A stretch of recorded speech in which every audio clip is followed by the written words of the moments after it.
Analar bağrına çileler örmüş, yavrular ağlıyor şu Filistin'de. Feryat ediyorlar kardeş bacılar, ne zaman bitecek orada acılar? Dualar yollayın nurlu hacılar, bitsin bu zulüm şu Filistin'de.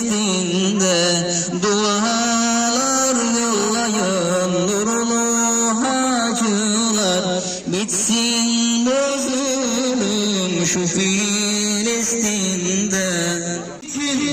Eza ve cefe gören zulmedilen, yurtlarından sürülen, katliama uğrayan mazlumların ve müstezafların Rabbi, yalnız sana sığınıyor ve yalnız senden yardım istiyoruz.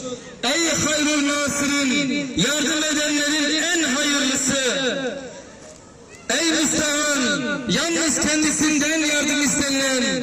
Ey hafiz, ey kadir, ey muktedir, ey kavil, ey mazlumların Rabbi, zalimler gururuna karşı mazlum Filistin kardeşlerimize yüreği onlarla birlikte sarsan, onlarla birlikte ağlayan, onlarla birlikte kanayan şu Müslüman ümmetine yardım et.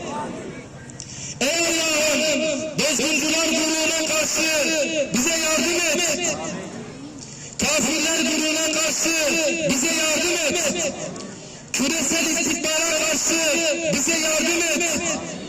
Ümmet-i Muhammed'i ve kahraman intifada erlerin sahipsiz bırakma Allah'ım.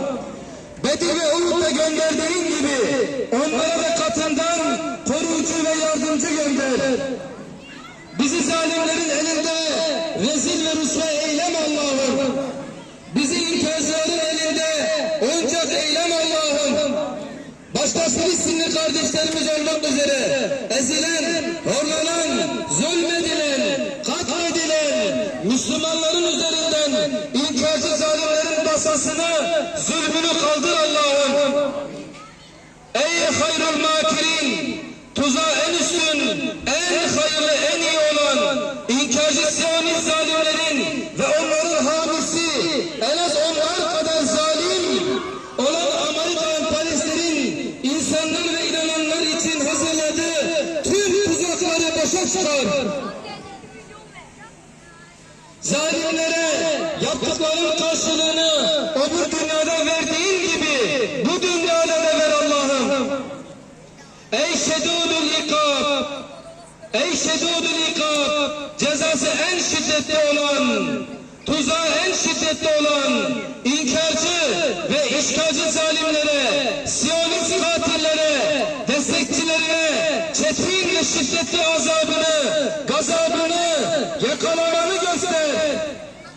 Kabe'yi yıkmaya gelen Ebrehe'nin ordularını yerle bir ettiğin gibi Mescid-i Aksa'yı yıkmaya çalışan Siyonist işgal ordularının üzerlerine gönder ebabil güçlerini.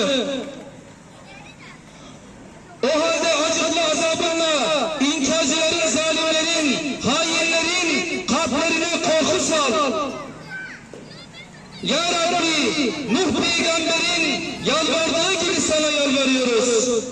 İnsanları Allah'ın yolundan saptıranların saftaraklarını silip süpür Allah'ım.